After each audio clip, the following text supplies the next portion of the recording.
महात्मा गांधी जी केवलं राजकीय स्वातंत्र्यमुने काक स्वच्छమైన భారతదేశము మరియు అభివృద్ధిని కూడా ఆక్షేపించారు. దీనిని పూర్తిగా తీసుకొని స్వచ్ఛ ఆంధ్రప్రదేశ్ను సాధించి తద్వారా స్వచ్ఛ భారత్ను సాధించే లక్ష్యంతో నేను కృషి చేస్తానని ప్రతిజ్ఞ పూనుతున్నాను. నేను పరిశుభ్రంగా ఉండటంతో పాటు పరిసరాల పరిశుభ్రత కోసం కొంత సమయం కేటాయిస్తానని శపథం చేస్తున్నాను. ప్రతి సంవత్సరంలో 100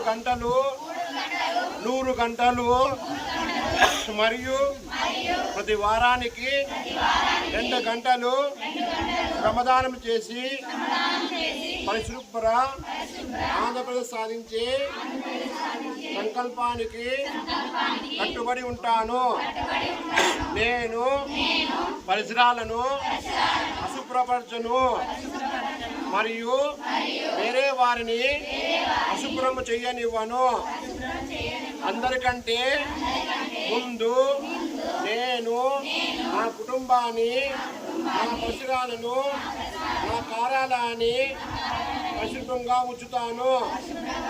ప్రపంచంలో ఏ దేశంలోనైనా పరిశుభ్రత కనిపిస్తుంటే దానికి కారణం ఆ దేశ ప్రజలు దాన్ని పరిశుభ్రంగా ఉంచుతారు మరియు ఇతరులను అపరిశుభ్రత చేయనీయక పోవడమే అని నేను నమ్ముతున్నాను.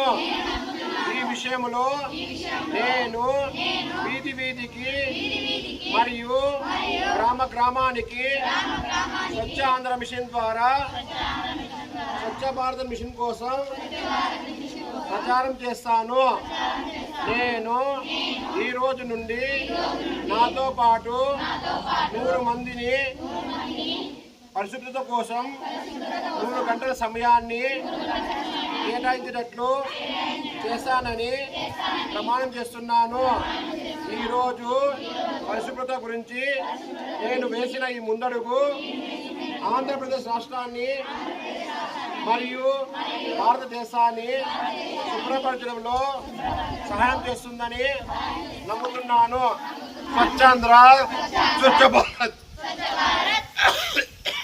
అంత రౌండ్ చెప్పు.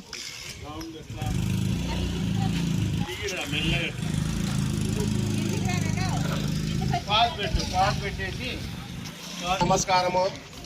ఈరోజు మనము గ్రామ పంచాయతీ నందు ఎందుకు ర్యాలీ చేస్తున్నామంటే మనము గ్రామాలు పరిశుభ్రంగా ఉంచాలా,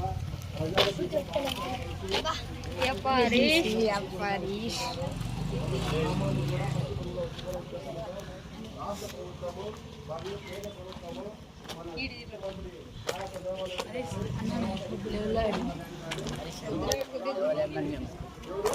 మోడీ గారు ముగ్గురు కలిసి గ్రామాన్ని బాగా స్వచ్ఛతాకరంగా ఉండాలనే ఉద్దేశంతో ఇప్పటి నుంచి స్వచ్ఛతే సేవ అనే కార్యక్రమాన్ని 17 నుంచి మొదలై అక్టోబర్ 2 అంటే గాంధీ జయంతి వస్తుంది కదా, అక్టోబర్ 2 గాంధీ జయంతి వరకు ఈ కార్యక్రమం ప్రతిరోజు జరుగుతుంది. ఈరోజు మన ర్యాలీ జరుగుతుంది. మన వృద్ధులంతా మన స్కూల్ పిల్లలంతా కలిసి ఏడన్నా ఇట్లా ఒక ప్రదేశాన్ని చూసుకొని అక్కడ మనం శ్రమదానం చేసి అక్కడంతా బాగా పరిశుభ్రంగా ఉండేటట్టు కూడా చూసుకోవాలా. చూసుకునేది కాక మీరు కూడా మీ తల్లిదండ్రులను ప్రోత్సహించాలా. మీ తల్లిదండ్రులను ఏం చెప్పాలంటే మా పరిశుభ్రంగా ఉంచుకుంటే మనకు అనారోగ్యం బారిన పడము, ఆరోగ్యంగా ఉంటామనేది కూడా మీ తల్లిదండ్రులకు అందరికీ ప్రతి ఒక్కరికి తెలపాలా మీరు.